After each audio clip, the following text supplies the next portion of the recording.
Hello everyone and welcome to the Toku Portal podcast for Kaitou Sentai LupinRanger versus Keisatsu Sentai PatoRanger. I am Vashi V. Joining me today are... A little king. And Rai. We're starting particularly late tonight because we were waiting for Decade to show up and he never did. We're assuming he's alright, he usually is, we just don't know what happened. Hey, buddy. So, last week ended off with Gosh showing off two new legend pieces. A shuriken from Ninja, the power-up one, and the Kiba Ranger's sword, or Tommy's White Ranger sword. Sorry.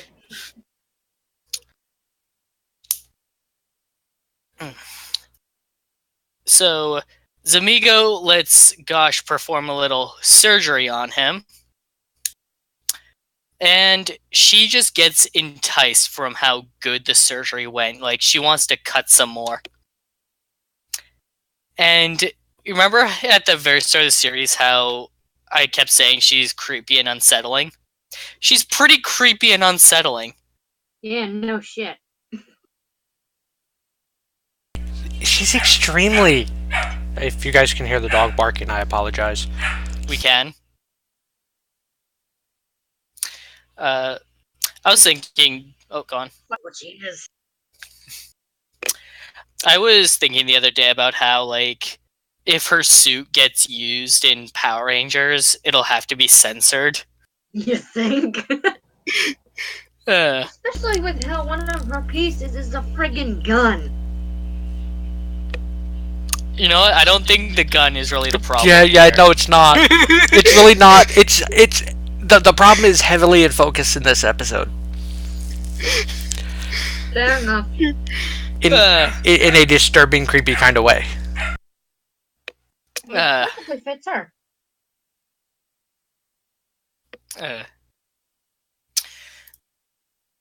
So, at Jurair, Sakuya can't bring himself to confront Umika face to face, so he texts her to ask her out on a date, and she actually smiles at the idea and asks for the day off so she can go have lunch with him. Even when Kairi like teases her about it, she gets defensive, like, no, I don't like him. When did Umika start liking Sakuya? I don't know, I don't care, and I'm so happy. I'm gonna use basically where they point out for this is when she went and gave him advice. What was the advice she gave him? I don't remember. I remember it was really good advice, though. It basically, I want to say it involved him, like, trusting something and following his gut. But I don't remember what it was. Let's just put it this way. Deny like just a river in Egypt, if you catch my drift. And on a side note, I want to point out, King, congratulations that one of your that they actually decided to ship somebody that you were wanting them to ship. Yay! I'm trying to keep my voice down because I don't want to blow out any of your eardrums, but I'm representative of the shippers. I'm not a major one. I'm happy.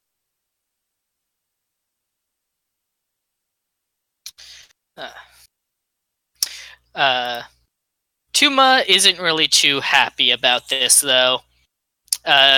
He thinks that they're starting to get a bit too comfortable around the police. Kairi compares him to a dad that's worried about his daughter. Which is true. Tuma's the adult in this situation here. Because there is only one adult in this situation. We've got Umika, the one that we had felt that from the start would be the one to spill the beans. But she didn't yet. Yeah. She's this episode is where the point where you see that she wants to be a really good person and the situation that we had all kind of expected to happen is building to. That I'm in love with him, I can't lie to him anymore type of situation. Question?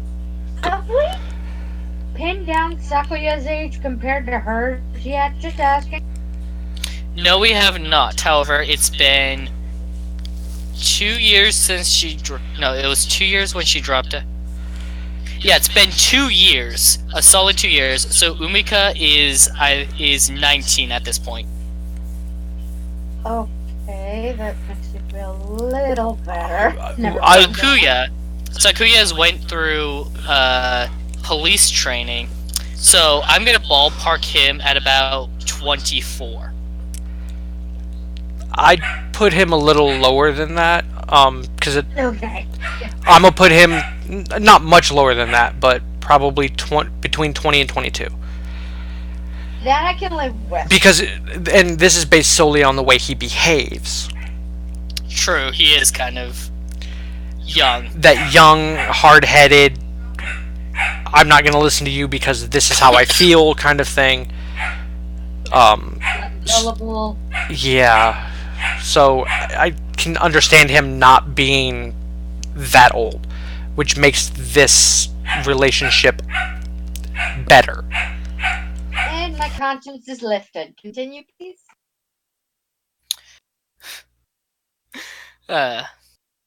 So Noelle walks into work the next day, and everyone's acting a little strange. And I legitimately, when I first watched this scene, didn't understand why they were acting so cold to him before I remembered, like, oh, right, they figured out... I apologize, I missed that. The way the police were kind of acting a bit cold to Noelle, but not in a way that he would suspect anything. They're just trying to make sure they don't give anything away about them investigating who the thieves are. I thought that was odd. I didn't make that connection immediately when I saw it. Yeah, me neither. It just... I was like... wow, they're just really busy. Or I'm like, my brain went to, great, how did Noelle piss him off this week? Yeah, I was legitimately like, why are they acting so cold to him? I completely forgot that, like, hey, there's actually, like, a reason. And the fact that he's basically playing both sides, they know he knows full well who they are. Exactly. I mean, if you work with a guy who's openly informant to the guys you're trying to arrest, yeah, you kind of want to keep to your trap. Now, like in standard like police procedural and stuff like this would be a situation where you would inform your informant, because in this particular case it would be Noelle. He is a policeman. He's just playing undercover for the thieves. You would give him that information under normal circumstances. But if you think that they have been flipped, then you wouldn't. And this would be a case of, well, we think our undercover's flipped and is actually helping them. So, yeah, we're not going to give him shit.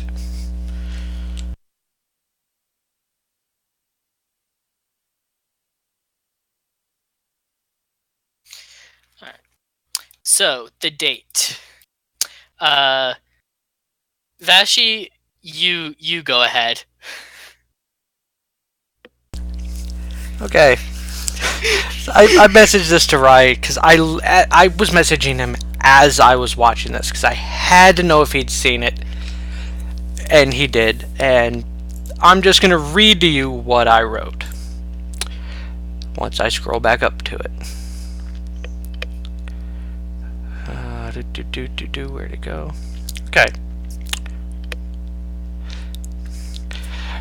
I just started the episode, and holy shit for being thieves, Tuma and Kairi have no idea how to tail someone.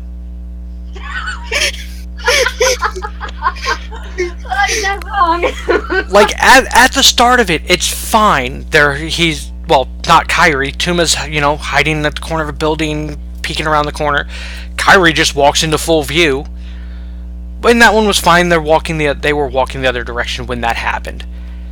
Then they're in the restaurant. And it shows Umika and Sakuya facing each other at a table. And to Umika's left, across one small archway, Tuma and Kairi. Tuma's facing directly at them. Even with peripheral vision, you would notice that. Even with the excuse that she was distracted by Sakuya? I can't give that... I can give that to Sakuya. Because, let's face it, he's tunnel visioned on Umika. There. Umika, however, has been a thief for the last 2 years, terrified of being caught. She's going to look around. Knowing that that he is a cop. I understand that it's to that point of I want to try for a relationship and all this, which is what this obviously is. There would still be a part that's going, this might be a setup. Considering the fact that they've already been investigated by them in the first place, and their whole mission now is to keep that alibi intact. And once it got to the point where Sakuya had started asking questions relevant to trying to find out if she is a thief, the fact she didn't look around is mind-boggling.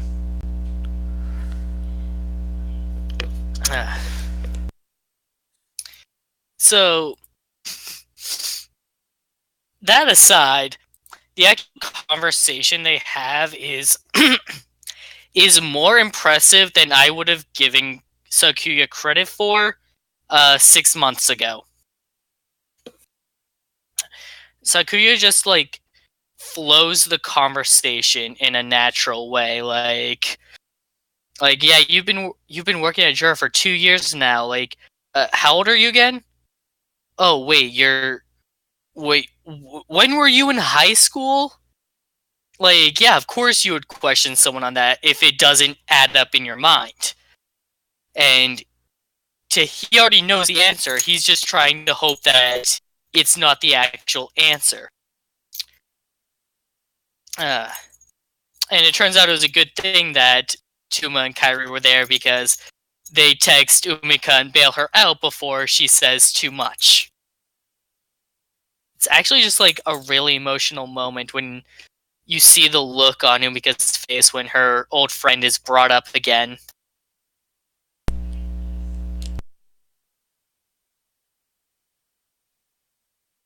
Vashi, were you gonna say something? I was going to, and then I remembered order, so I was going to wait for King.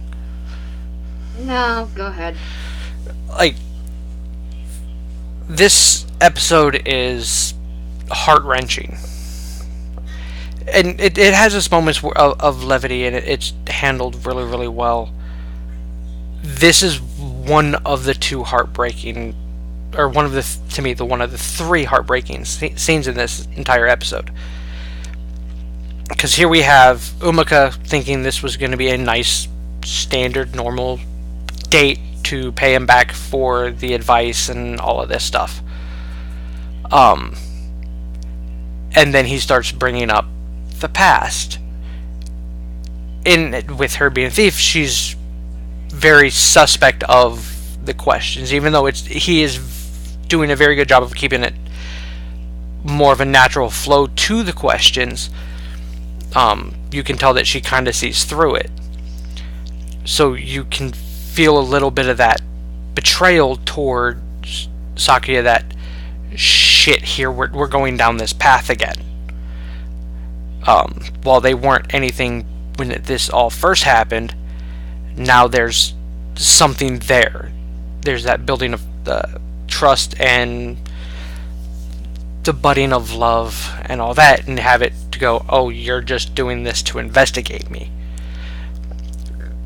It's handled very, very well, and especially when he brings up Umika's friend, because he brings it up in a fantastic way of it not being, hey, did you lose a very good friend was more the I hope you didn't, that did you it was more I that hope you didn't know anyone that was mixed up in all that. it's handled in a way of that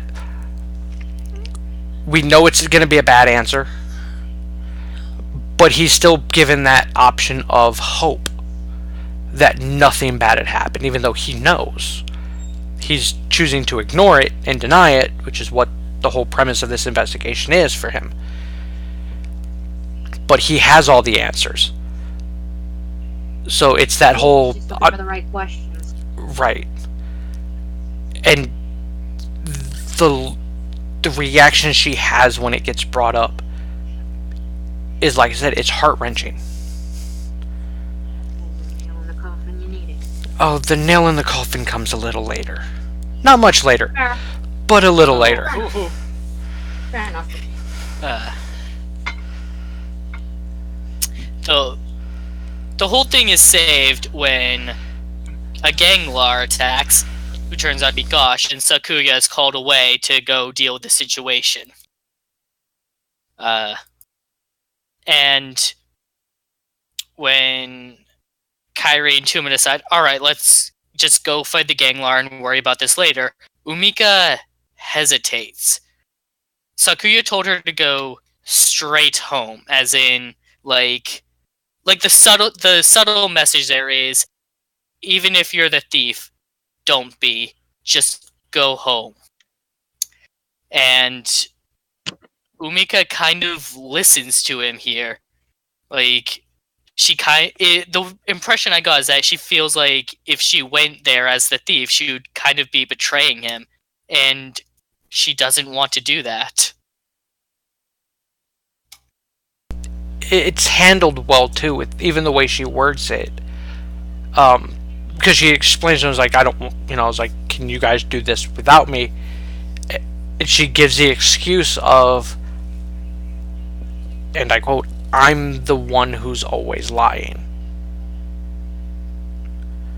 Meaning, Sakuya never lied to her. At no point she has been nothing but honest, and she has done nothing but lie to him. And she regrets that, and she doesn't want to do that anymore. Because she's grown, like, to start with it was fine because there was nothing there, it's like, but over time it's been building and building. Probably because he's slightly relentless at trying to prove that he does love her and does care for her. Albeit... beyond just infatuation. Right, of how it seemed to begin with. He has shown over the course of the series that he actually does truly care for her. And him basically going, go home, follow the right path, I think that is what finally, the nail in the coffin of that went, oh my god, I do love him, I don't want to hurt him. And just her reaction to it, and the way, like, her posture and everything with how this actress portrayed this, like I said, this was the nail in the coffin of this emotional moment. This scene could not have been any more emotional without somebody dying. Don't jinx it. The episode has ended. We at least know that this particular set is fine.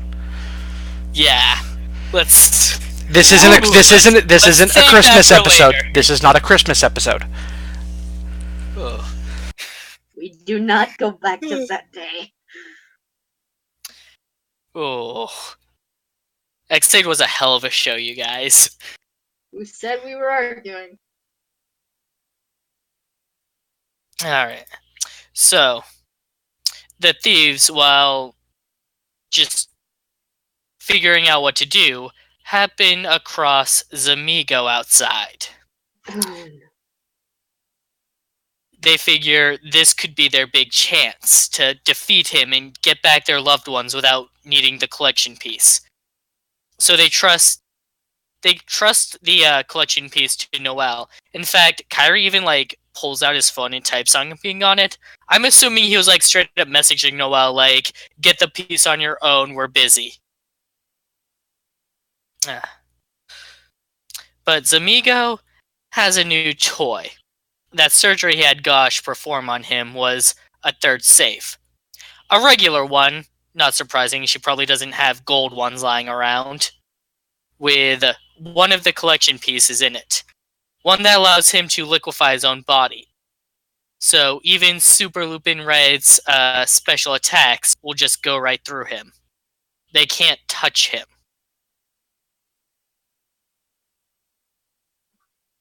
Well, shit. They done fucked up this time, didn't they? To me, this was an excellent choice for how they were going to get around Super Lupin Red. I was expecting this to be one of those type of things, like I had mentioned before, that something to do with the way he teleports with the ice was going to be the big thing. Nope, we're just going to give him a fucking collection piece that doesn't let anybody touch him.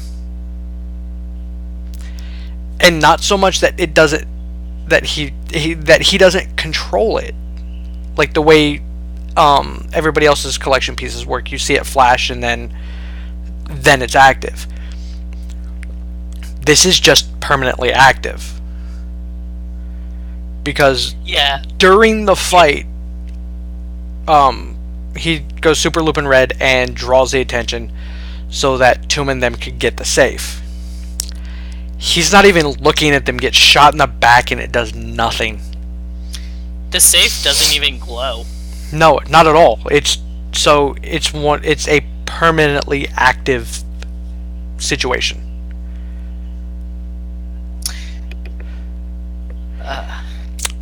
So apparently surgery makes God's predictions fail. So sticking to this particular fight, they're backed into a corner where all they can really do is defend against his ice attacks so they don't get frozen as well. And Kairi pulls a big, reckless, kamikaze kind of move. And it just fails. A building gets shattered and crumbled on top of Zamigo, and he walks out clean. The Lupin Rangers get crumbled, and he figures, oh, is the fun over for today? And just bails out. And they all take it pretty hard. They thought this was going to be the big one, and it wasn't. Yeah.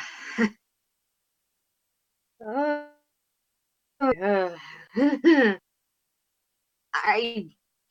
don't know how else to put that. Yeah, they're kind of fucked. And this, I mean, how do you bounce back from that? How do you not look back on every other time you fought him and you had just beaten him then? If I had done something different then, he wouldn't have been here now, and we would have been done with this. Especially considering what we just talked about with Umika, because if she was probably one thinking, I'd been a little strong, beat him, and then I wouldn't have to lie to him anymore. All of that regret,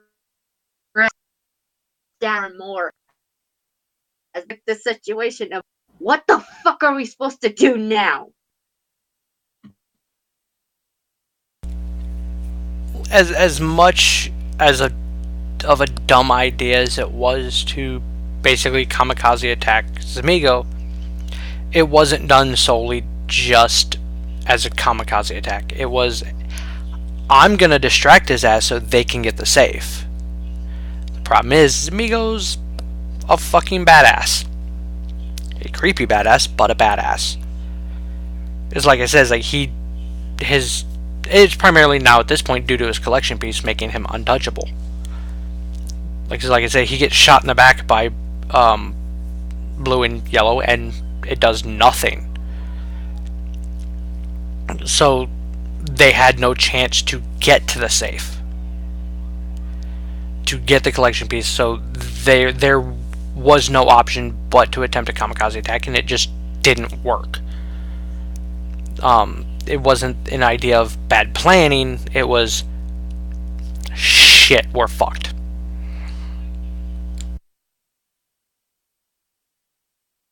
And I think the thing I like about Zamigo the best as a villain, despite the fact he hasn't shown up much, it's when he does show up. Because he's had ample opportunity to fight beyond a standoff before now. And instead his option, he just elects to go, yep, I'm out. And it's even more so in this particular fight, because he had them 6 ways to Sunday. If he wanted to, they would be dead. Yeah, Zamigo's not looking to kill them, because if he does, the game ends. If he just wins, it's over. Where's the fun in that? And to me, that makes him an amazing villain for a series whose every villain has been goal oriented of I'm going to win. Aside from in the main case, the generals. Ghost doesn't care as long as she can perform experiments. That's all she gives a fuck about. Destro, all he cared about was serving DeGranio. DeGranio, he just wants to quit. Zamigo just wants his entertainment.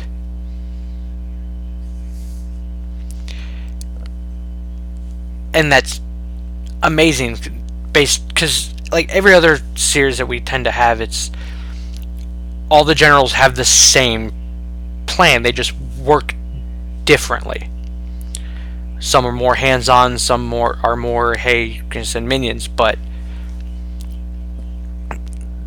none of them have a difference of overall idea and goals. All 3 of them have had, the generals have had different goals. And I like that. It's done really, really well.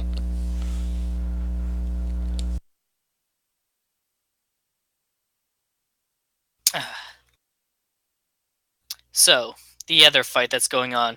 The PatoRangers alongside X versus Gosh, who is using the Saba collection piece. Her new toy, as she puts it. Putting it on and activating it changes one of her guns into a giant sword instead. She wasn't kidding about wanting to cut more things up. And she would not mind. She's actually intentionally been drawing out the cops to take them as her next experiment toys. In fact, we also learned she has a giant laser beam attack. And that's not a collection piece, that's just her normal attack that we haven't seen her use this whole time because she doesn't fight. I've been curious how she would fight this whole time, and now that we see it, I'm impressed. They did a good job with her. Kudos to them. That was for her nature. I'm not gonna lie. They did not drop the ball this time. Look, I'm gonna be honest. I don't know what to say about Ghost anymore. That doesn't make me sound like a broken record more than usual. So if you guys have any other adjectives, by all means, go right ahead. Psychotic sounds good. Okay, fine, but I've genuinely enjoyed Ghosh's character. Only because we've not really seen her fight. We've had, the little shootouts here and there. But it's always been, her stuff has always been more behind the scenes of, I'm gonna piece some shit together and make a super monster. Hers is, as they call her, Mad Doctor. And the voice actress they have for her is fantastic in portraying that creepy, borderline psychotic, just generally evil, sadistic. Yeah, that was Yes. the word. That was the word I was looking for. That for some reason would not come to me. Because we've had the female generals before, and I feel none of them. We had one that was close to being this good. Granted, for different reasons, but their death was retarded. Oh, Naria Yeah, or something? yeah, from Juoger. Ah, I got that. Because aside from the whole Med Doctor part, it's like that was the same. They had the same role of show up, make the monster bigger, leave. Then there were a couple of small episodes devoted to Naria, but mainly because they involved Jelishito, which was fucking amazing. But to me, Ghosh has had the better experience of it because we've had things that have focused solely on her throughout this series. Even if it was just like the little moment of her scanning Noelle, or the one where she made the monster. You know, it's like it's taken her from it's taken the female general from the role of make my monster bigger to you're an active part of this. And you are an active threat rather than just being somebody that they have to just destroy at some point because they exist. She is an active, ongoing threat. And she's just disturbing. Fucking creepy as hell. Like, don't watch this if you get nightmares easily. Also, don't watch this if you don't like skeleton boobies. That too. Yeah, that. If you didn't know, that's what we were talking about earlier.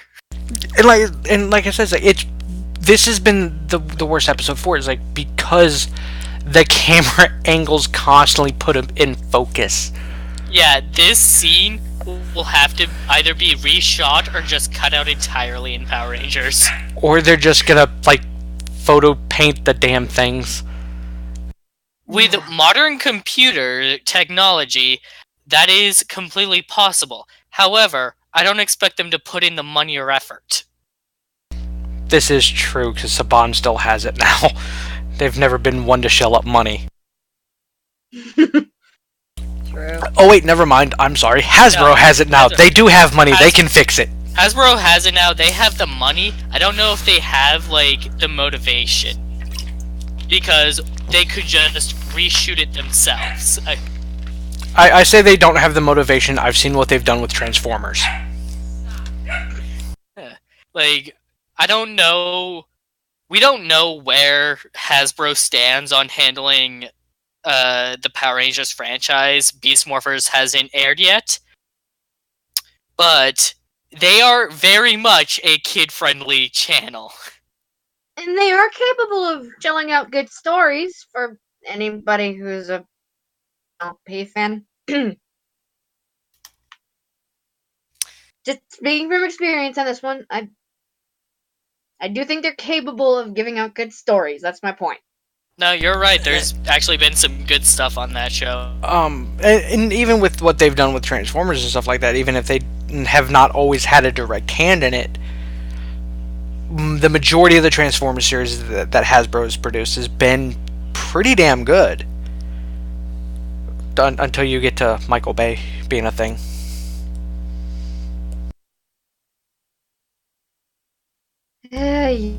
So, overall, we have that hopefulness for Beast Morphers to be amazing and to see how Hasbro handles it over Saban and Disney, which both were decent in their own right and failures in their own right. So, how they handle Beast Morphers will tell us how other things will get handled through things that have to get changed, or if they may take this one from being like Ghosh from being Ghosh to being, 7 of 9 like they did with fucking what's her name in RPM? Black's sister. Yeah, that one. Yes, that Kanaya. one. Which was, spoilers alert for In Space, verbatim with what happened with Andros. Well, come on, Disney had a hand in that come on, Disney hasn't had an original idea in 30 years. To be fair.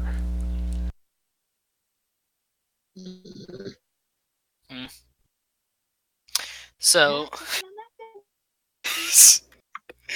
uh, so the crux of the episode, mirroring the Lupin Rangers, the PatoRangers themselves are unable to stand up to Gosha's power. Turns out she's actually surprisingly strong. Even Noel is unable to take her collection piece by himself. And given the situation, he can't ask one of the cops to help him do it because then just two of them aren't going to be enough to distract Gosh while they try. The PatoRangers fail, and Gosh is threatening to take them away and cut them up. Noel, returning the favor, offers himself as a replacement. Someone who isn't human. This is also where the other PatoRangers learn about Noel's shaded past. They plead for him not to sacrifice himself for them, but his mind is made up. He gives them all of his collection pieces. All of them. To include the gun. And Gosh takes him away. Okay. Oh, boy. Did either of you have anything to say first? I cried. I will openly admit that too. And that's saying something with Sentai and Rider. These shows usually don't. Actually, most shows don't get me like this. I think the last one that did was X-Aid, and we know why that one got us. I'm sorry, King. I had to draw the parallel. But the fact that Noel has not been up and honest and up front with the PatoRangers, this is that point where you can see that he regrets that. He regrets that he's had to basically play them because he's grown very fond of them to the point of being willing to risk his life, to give his life so that they will live. It's an amazing moment, and it's extremely emotional. I will admit I held out till he handed over the collection pieces and saw that he handed over his gun too. Because damn. I think the only thing he didn't give them was his phone, which isn't a collection piece. He just made it to act like one when opening saves. Right, that's the only thing he didn't hand over. Which, albeit probably a good thing, considering the cops would just go, hey, who are the thieves? But him being willing to... Because to me this is more than just, I owe you one. Your kindness, let me repay you.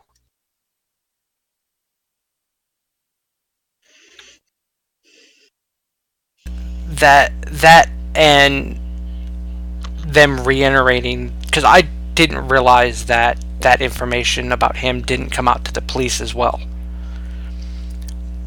It did when it happened. It's but by this point I'd kind of forgotten that the police didn't know.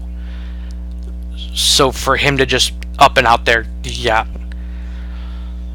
The look of confusion on everybody's face when that gets said. And how quickly Keijiro goes from what the fuck to who cares? Exactly. He goes that look of, he has got that look of I don't give a fuck, what are you doing? It's amazingly subtle and it's fantastic.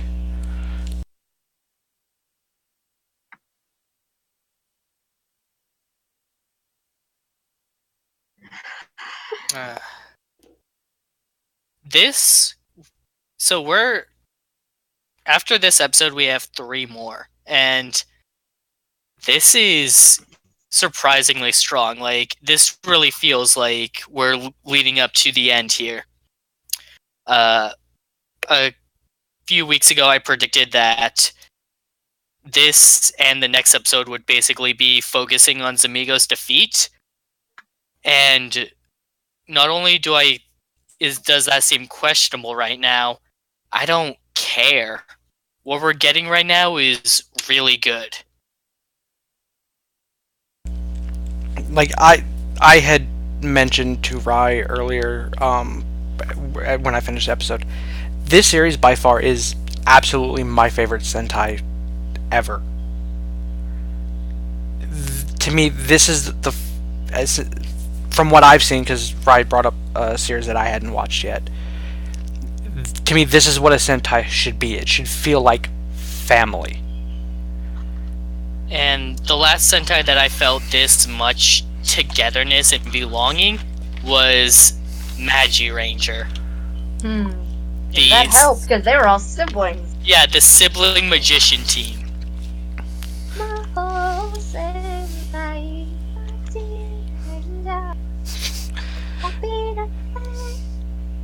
Sorry. I was literally just going to let that continue as long as possible.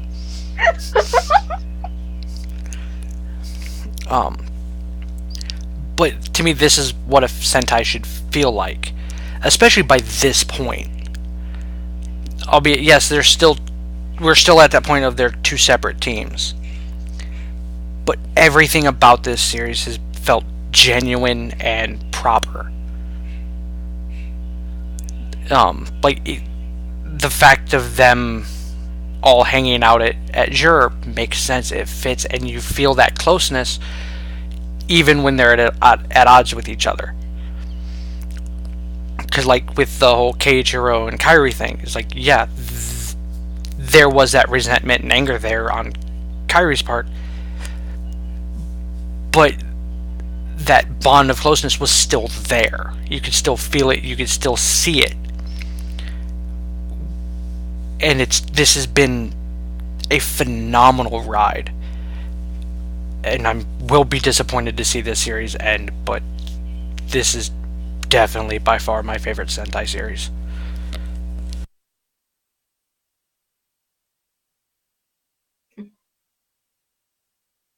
Funny how things change in perspective over a couple of months, huh? And it's still not over. Got 3 more episodes left. Yeah. And let's talk a bit about next week. So, King, I have a question for you. How far have you gone into One Piece? Really? Okay. Yes. Hold on, wait. Is Rai pulling a zero? Let's see. King, answer my question. If you're asking me, just go ahead. Okay. So, Vashi, how much do you know about One Piece? He's got really stretchy arms and can't swim. Okay. Okay. Yeah. Wrong. Alright, so in One Piece, there's a major event that happens where the main character, Luffy's brother, who is a infamous pirate, is captured by the Marines and is put on public execution. Oh no. And what you get is a war for him, as the entire pirate crew that he works for, which is one of the 4 strongest in the ocean, come to try and rescue him. And so you have this all-out battle between most of the world's strongest characters.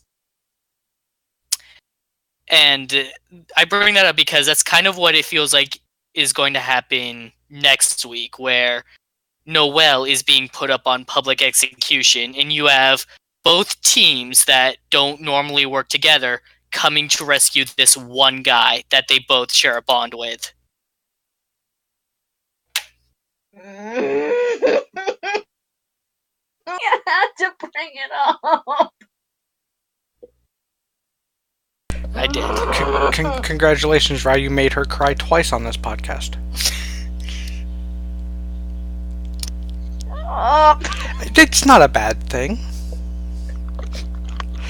It's just painful, especially for those who've seen it. Because it happens really, really fucking late in the show. So you know everything that's going on, and you understand it. Doesn't make it any less painful. And that's kind of, I agree with Ryan, that's exactly what's happening here. And oh my god, I'm crying. Frick.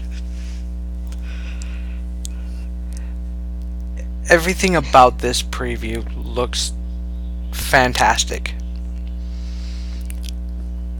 Mainly because, like, just we're getting that reveal that we've been craving since the first episode. And it, from everything within the preview that we've seen, it's organic, it's right, it's proper. It's not just shoehorned in or, you know, some type of bullshit. They're revealing them because of the stakes at hand. And that's phenomenal. And then we also get DeGranio out of his chair. He's actually doing something. Like, remember that a while back, DeGranio came out of his room to watch a petty ganglar try to beat the cops. They brought his chair with him. And even when he, like, interrupted the battle with its own single attack, he sat in his chair the entire time. So this adds to the, for lack of a better term, it shows a personal investment that he has in Noel's death. Or wanting Noel's death, I should say. Primarily because pretty sure DeGranio knows from Gauche about X, as he calls him. Yeah, she told him a while back. So he is very much aware that Noel is basically an escapee, and for lack of a better term, a failure that he failed to wipe out when he took over. So yeah, there's that personal touch of, we didn't get you last time, I'm gonna make sure we get you this time. And that's, to me, that's fantastic. It's like, this series, this right here is counteracting a little bit of the issue that I have with Sentai in general. It literally takes until the final battle for the main bad guy to do a fuck-ass thing about anything. It still feels better than it did in Shinkenger. Shinkenger is a fantastic series, but their main villain literally just sat around drinking sake, complaining that nothing was going well for them because they weren't allowed to fight. They didn't have the energy to do so.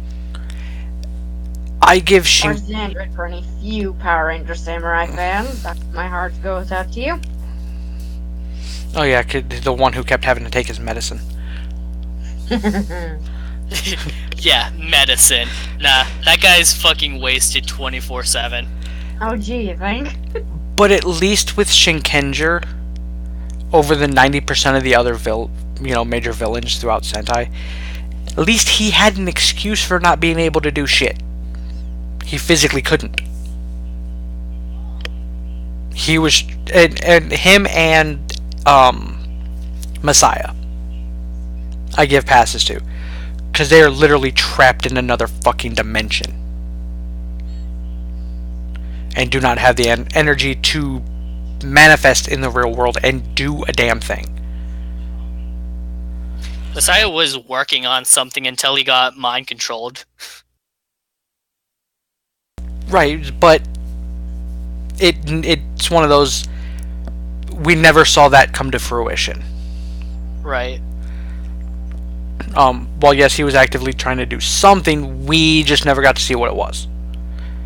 And well, what I like about Dogrania though is that no, he doesn't do anything, and he told us that as the very first thing that he did. Like, nope, I'm done. Someone else take over.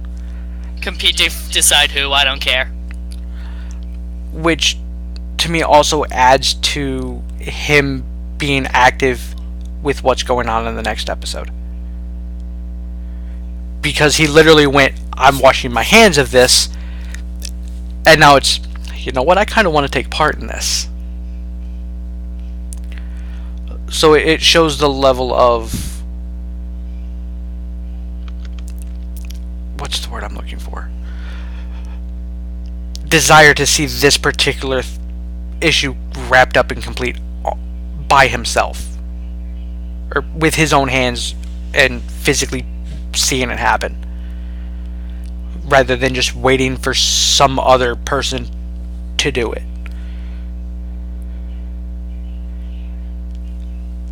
Degranio has been an amazing villain. For a villain who literally went, fuck it, I'm done.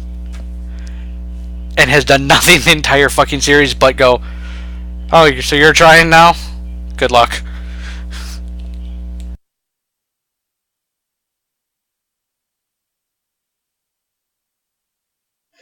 This is what Genis could have been. If he wasn't made up of amoeba. It wasn't as fun a concept.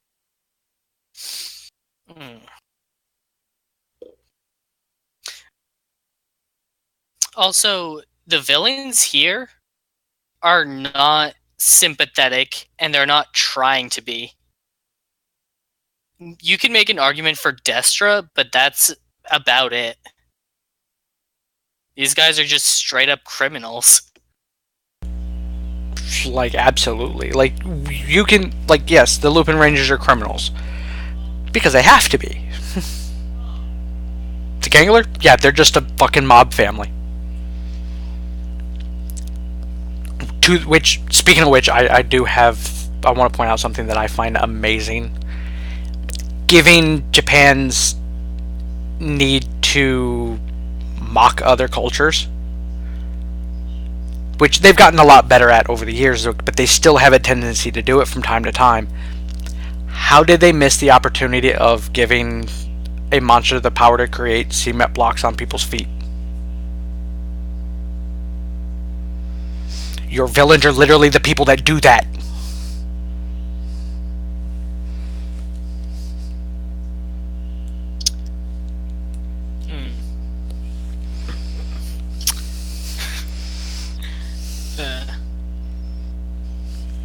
And I'm sorry, I thought that was funnier than it was. I'm not gonna lie, in my head that was a lot fucking funnier.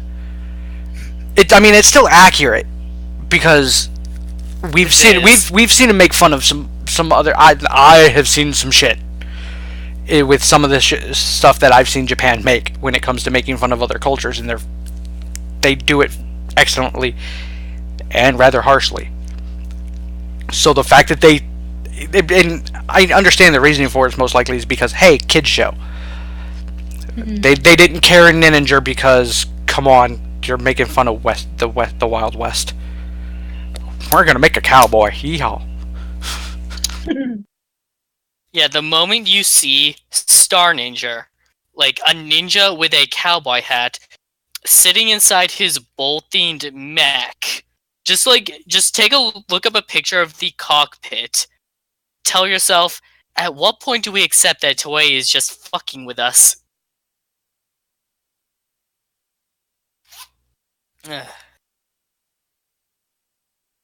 And Toei's Star Ninja's one of the best examples of this in Sentai.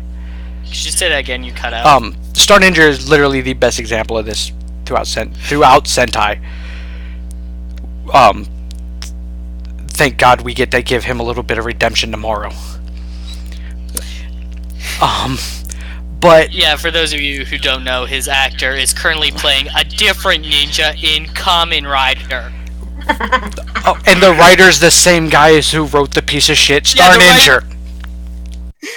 It's the same main writer. Who says you can't learn from your mistakes?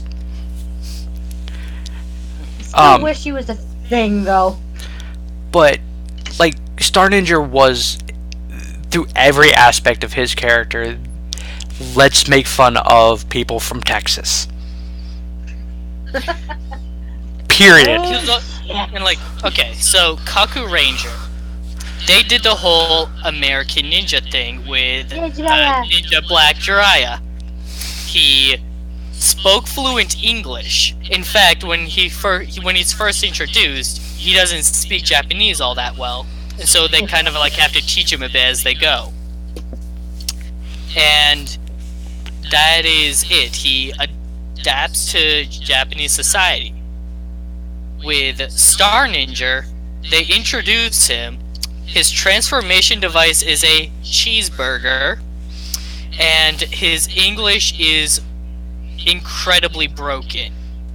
Not indicative of one who has been living in America for as long as he has supposedly been.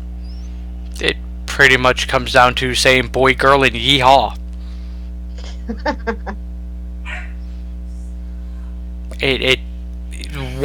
To me, it's one of the worst offenses outside of a movie called. And for the love of God, nobody go watch this show. It's ridiculous. This movie is fucking insanity. The one I'm about to mention. Vampire Girl versus Frankenstein Girl. Oh, fuck off. What? I am not kidding. Please don't, Rai. Please. This is the only thing I've ever watched that has come out of Japan where every scene of the movie, the words "What the fuck, Japan" has come out of my mouth. Oh my god, the poster is really bad. After the podcast, I'm gonna fill you in on a couple of scenes from this movie. Please don't. I will wait till you're gone, King. Don't worry. Yep. And for those listening, I'm now gonna make Y watch this, and I will rewatch it, and we will do a podcast on it. Look forward to the next open cast on whatever this is. Oh, boy. So yeah, but to me, that is the most atrocious thing to it. Star Ninja's not that far from it. But with all that being said, considering what show he came from, honestly, he was probably the best thing to come out of it. Let's be real here. With him and Zio, he's the best thing that's happened to Ninja. True. It's like, but like I said, it's like with this particular series, as it is, people have, one of the biggest complaints, actually one of the only real complaints I've seen with this series that's held up beyond, just the standard I want to bitch because I want to bitch, is the lack of plot, direction, heading forward, moving forward, progressing, because the plot itself did stay stagnant for the majority of this series. You get your character arcs and them learnings, but the story as a whole doesn't progress until here recently. That aside, it works beautifully throughout the entire series because of it.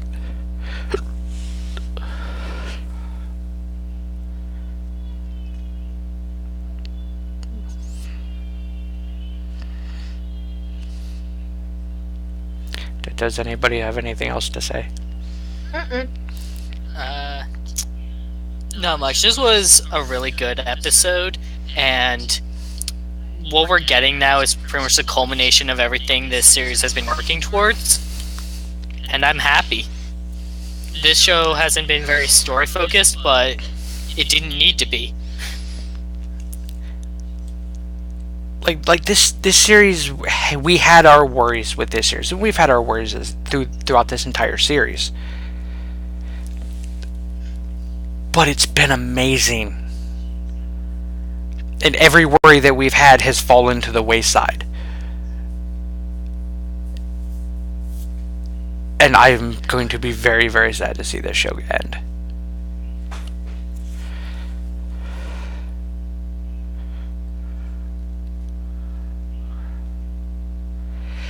And I guess on that note, we shall wrap this up. Thank you all for joining and listening. Apologize, I got off on a tangent about something that has nothing to do with this show. I pulled the zero today. But we will be back tomorrow with Kamen Rider Zeo, which that has gotten actually fairly interesting. And we will be back next week with the next episode of Kamen Rider. I screwed that. We'll be back next week with the next episode of LupinRanger versus PatoRanger. God damn. In the entire fucking time, I had no fuck ups until just now. An hour long, and I fucked it up at the end. Ladies and gentlemen, thank you for watching. We'll see you next time. Adieu, and see you on the battlefield, dudes.